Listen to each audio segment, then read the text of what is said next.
Halo teman-teman semua, selamat datang di kelas pengantar bisnis digital. Untuk pertemuan ketiga kali ini kita akan membahas tentang strategi daripada pemasaran digital. Sebagaimana kita ketahui, pemasaran digital di sini adalah teknik atau daripada pemasaran yang menggunakan teknologi, ya. Dengan memanfaatkan internet bisa berupa media sosial, mesin pencari, bahkan dari saluran digital lainnya. Di mana ini adalah evolusi dari pemasaran yang sebelumnya kita menggunakan televisi, media cetak, dan radio. Sekarang kita bisa menggunakan internet sebagai salah satu channel untuk melakukan pemasaran digital. Dan untuk lingkungan dari pemasaran digital ini ada yang pertama, medianya.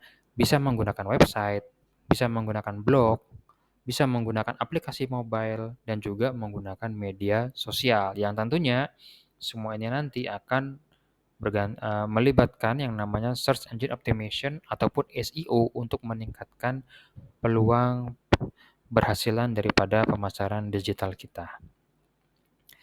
Kemudian yang kedua, ada yang namanya konsumen digital. Nah, di sini komponen keduanya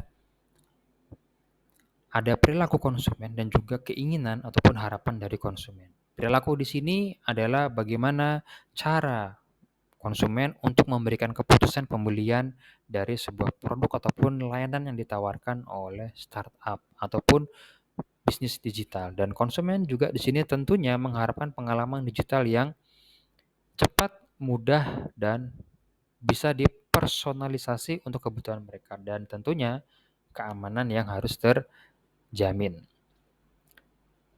Yang perlu diperhatikan berikutnya yang ketiga ada yang namanya kompetitor digital. Ini sudah pasti baik di pasar pada umumnya ataupun secara digital ya yang konvensional, tentu ada yang namanya pesaing utama. Dan bagaimana cara mengidentifikasinya? Kita harus tahu dulu seperti apa aktivitas daripada pesaing kita yang bergerak di bidang atau di produk yang sama. Kita bisa melakukan yang namanya benchmarking, di mana di sini ada yang namanya traffic website. Kita bisa membandingkan pengunjung website yang ada di perusahaan kita dengan perusahaan yang lain. Ataupun juga bisa dengan membandingkan persentase pengunjung yang melakukan pembelian atau yang namanya adalah conversion rate dan juga ada yang namanya engagement rate di mana kita bisa melihat setiap konten yang dimiliki perusahaan ya di-compare dengan kompetitornya lain. Bisa dari likes di media sosial, dari comments ataupun juga dari share-nya. Tentunya tujuannya adalah dari menganalisa kompetitor ini agar kita bisa mengetahui nilai dari kekuatan kita, kelemahan, dan juga bisa mengetahui apa opportunity yang ada di depan kita semua. Dan strateginya, di sini ada beberapa elemen yang perlu kita perhatikan. Yang pertama, kita juga harus mengukur situasi kita seperti apa. Yang paling sederhana menggunakan analisis SWOT. Ada kekuatan, kelemahan, peluang, dan ancaman dari perusahaan kita sendiri. Berikutnya ada lagi yang namanya PESTLE, itu kita menganalisa faktor politik, ekonomi, sosial, teknologi, dan juga lingkungan ya, serta peraturan yang ada di negara tersebut. Yang kedua, kita harus melakukan segmentasi, targeting, dan positioning.